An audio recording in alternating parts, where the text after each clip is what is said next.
Kirby, what's the difference on offense and being stubborn and being committed to the run? I think those are very similar, and it's a fine line. Stubborn and committed. Sometimes you have to do things offensively you may not want to do. You have to do. In every team, to me, at the end of the day, look at this rushing stats, and it says rushing yards for UGA 248, rushing yards for TCU 175. And I'm a big believer that you've got to be able to run the ball and win games. And at the end of the day, can you run the ball when you have to run the ball? And they know you have to run it. And at the end of the day, we were able to run the ball when we had to run the ball, and they knew we had to run the ball. And that's a mark of two good backs. That's a mark of some tough guys up front. But certainly we struggled with that early in the game to move people and get movement. And that was a challenge. And give credit to these backs and Coach Chaney and the offensive line to overcome that. This is for, I guess, Nick and Sony so much, is assuming roles as leaders on the team. What did the seniors show y'all over the past, I guess, month or so of practice in how to prepare to finish out a season and then come out here, overcome some adversity, and then finish it in the second half? Our seniors were very committed to this team throughout the whole bowl season. Throughout practice, other teams, you'll probably have some seniors that are ready to go on to the next level and ready to continue with life. And our seniors just stuck in there and just fought with us throughout practice and came out here and fought hard with us, even though we went through adversity. Trenton, was there a name for that dance you were doing on the field? And what was the reason you had so much success getting to Kenny Hill today? I think I practiced pretty good. I went in the mindset that you gotta stay low, shoot your hands, listen to your coaches, listen to your keys. The dance called it Johnny Dance. Oh, that was the yee. But it was good success. I think overall it was a good defense today.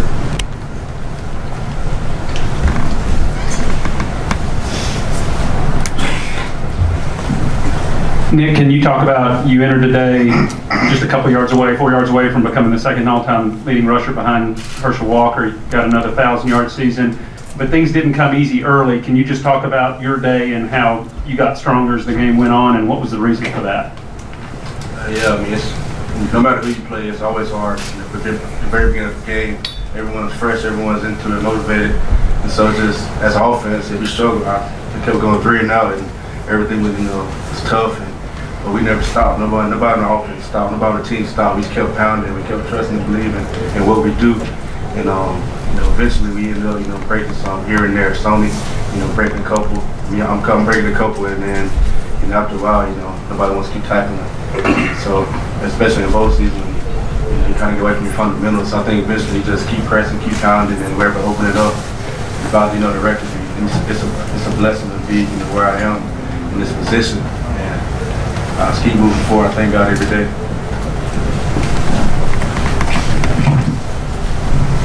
Sony, what did you see on your touchdown reception as that play developed, 3rd and 13?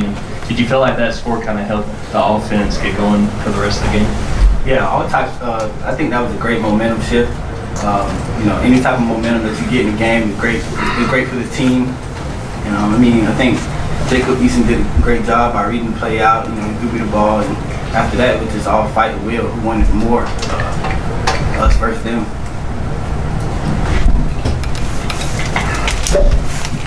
For Nick, just what to become the second leading rusher in Georgia history, just what that means to you and how big a deal that is for you. Yeah, it's definitely a blessing, And I never thought I'd be able to be right here, right now, where I am in this position, but. It's a lot of hard work there. A lot goes into it, not just myself, just my teammates around me, everyone, friends, family, just a lot of support, and I'm just thankful. Hopefully, keep it going, keep rolling, and see what happens next.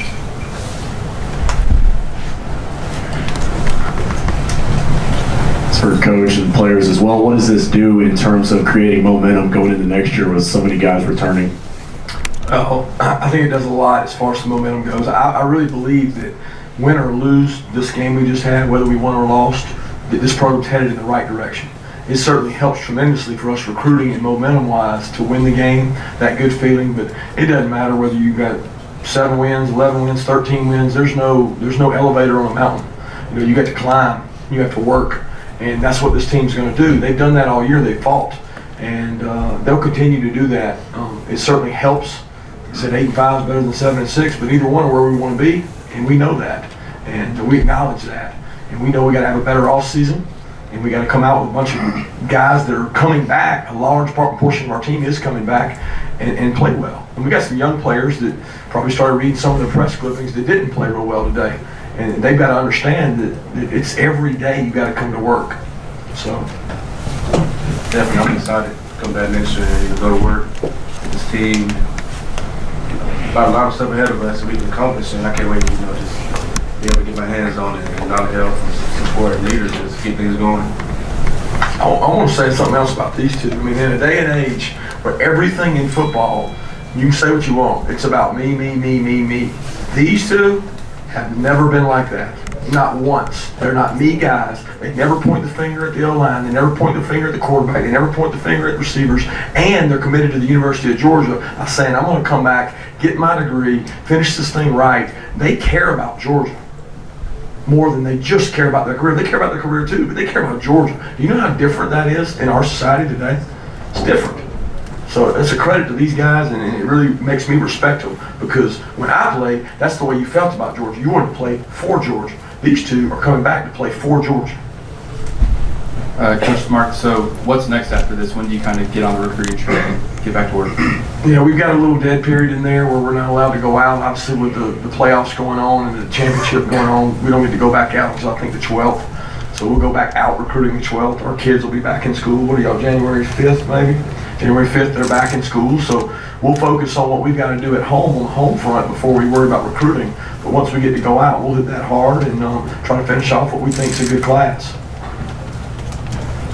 Coach, we saw numerous times today Jacob take off and run the football. Is that just kind of a product of him getting more comfortable playing at this level? And when he does take off, you sort of cringe a little bit? Well, these two guys have been working with him on it, so they've been over there teaching him where to cut and turn. They just didn't teach him how to get a first down on like 3rd and 12 and get like that far and leave me sitting there having to decide whether to kick it or go for it. I mean, he's got to understand where the sticks are and go get them. But he did a great job. I mean, the first time he scrambled and threw it, which Sony had a great downfield block for Isaiah, and then he scrambled for a couple first downs that were big momentum swings. So Jacob's growing up. You know, I think he'd tell you that he missed some shots today. He had several shots that he just threw the guys out of bounds, and he's got to make those throws because those are chunk plays. Those are plays we need to loosen up the defense. Coach, a guy that's not up here for you today, Lorenzo Carter, a couple of forced fumbles, 6 solo tackles. I mean, can you talk a little bit about what he brought to the table? And those 2 fumbles probably made the difference for you guys. No question they did. No question. He could have easily been the MVP along with this guy on defense. I want to tell you something about Lorenzo now. I had a chance when we first got to the hotel to call out a couple players, and I said, I'm going to do something different. I'm going to call 3 or 4 guys out and challenge them and say, these guys got to play well. And we knew in this game, Lorenzo Carter's specialties come out. Spread, he can run, he never gets tired, he's fast, he's a good rusher, he ran plays down and chopped balls off. He's one of the guys that I called out. And you know what? He had a hell of a game. And he deserved it because he practiced really hard. Really proud of the way Lorenzo approached this game and the way he bought into what we were trying to do defensively. We asked him to do things that aren't natural. I mean, he has to spy the quarterback sometimes when he wants to rush. But it's what's best for the team sometimes. And he did that today. And, you know, I think all these kids are MVPs in my mind. Trent, that MVP trophy is going to come home with you. Do you already know where it's going to go in your apartment or wherever it's going to go? I'm gonna give it to my mom. She got like an area that she put all my trophies and plaques in. So she's gonna do what she wanna do with it. And I've been to his house and seen that area. It's full of trophies. It's got tons of them there.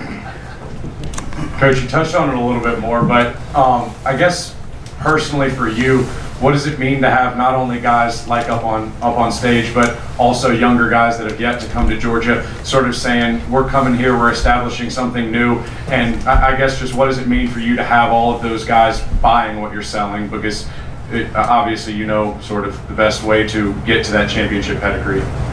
Yeah, first of all, I think our staff for this game did a great job of selling to the kids that why are we playing this game? There's so many of these bowl games that the team that's on the crusade wins. The team that's just there to go play the bigger team. You know, and it really wasn't like that with ours because it was a good competitive matchup. I was very thankful we got TCU because I knew our players would respect a team that's got the most wins in the Big 12 over the last 3 years. So I knew they would respect those guys. But I think the buy-in is there because they believe. They've seen it work. Look, Georgia's been successful. We just want to take it another step. And we can do that through recruiting and getting the kids to buy in and playing well. What you can't do is say, oh, we're going to go have a great recruiting class and it's just automatically, magically going to happen. That's not the case. There's not a lot of difference in these recruiting classes, and the ones coming back, they're going to be 90% of your team. So these are the guys right here that got to work hard and be leaders, mentors for these younger players on our team who really don't know how to work yet. They really don't know how to work. We've got a lot of freshmen on our team that just don't know how to work yet. They haven't been through it all season. And these guys are going to have to show them how by leading. And you know, another thing about Nick, that's one of the things Nick said. He said, I'm coming back because I didn't get to really lead in the offseason like I wanted to because he was over there doing rehab. He wants to affect the other players on the team, and I know Sony and Trenton are the same way. To any of the players, I know the SEC had gotten off to a slow start in bowl season. How much were y'all kind of wanting this in part to kind of restore pride to the SEC after the attack criticism the league had gotten the last couple of days? Nobody says anything. We had to talk about that in the team meeting, didn't we? Take it, boys. These guys probably don't even know the record of the SEC in the bowl game. Y'all even watch the game? I mean, it's good, you know, to be proudful in the SEC because even though we kind of go against them sometimes, but right now we still perform. So I cheer on for SEC teams every bowl game. But I know now I saw something that I don't think we're winning right now overall. But I mean, I feel like we can pull it out. I'm not sure. Hopefully, I'm a fan of the SEC. I gotta admit, man, I don't care if I do play against them. I'm a fan of everyone in the SEC. One more.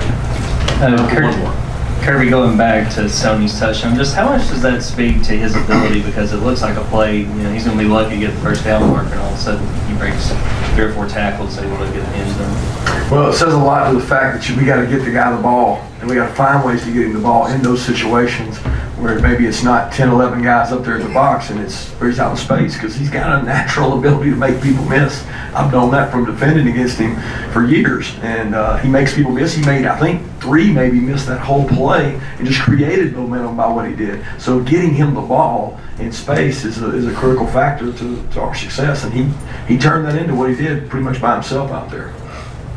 Kirby, thank you. Time for the trophy presentations, the award presentations. We're going to start with the offensive player of the game. That award is going to be presented by our friends at Bass Pro Shops. Jeff Warren appropriately has worked out. He's got that red cap on. To Sony Michel. Sony, come on down. Congratulations. Did you buy anything at Bass Pro the other night, by the way? Bought a speaker.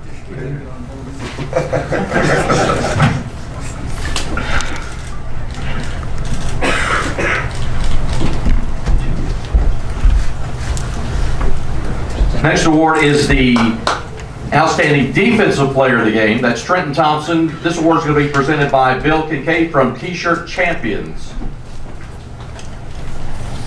So if you want some swag, he can hook you up, Trenton.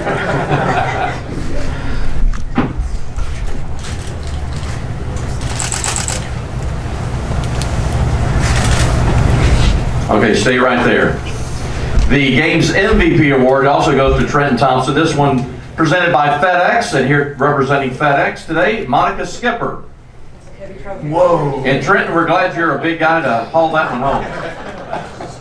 We can tell you, I was at the Arkansas game late in the year, saw Ryan Mallett, who won that award.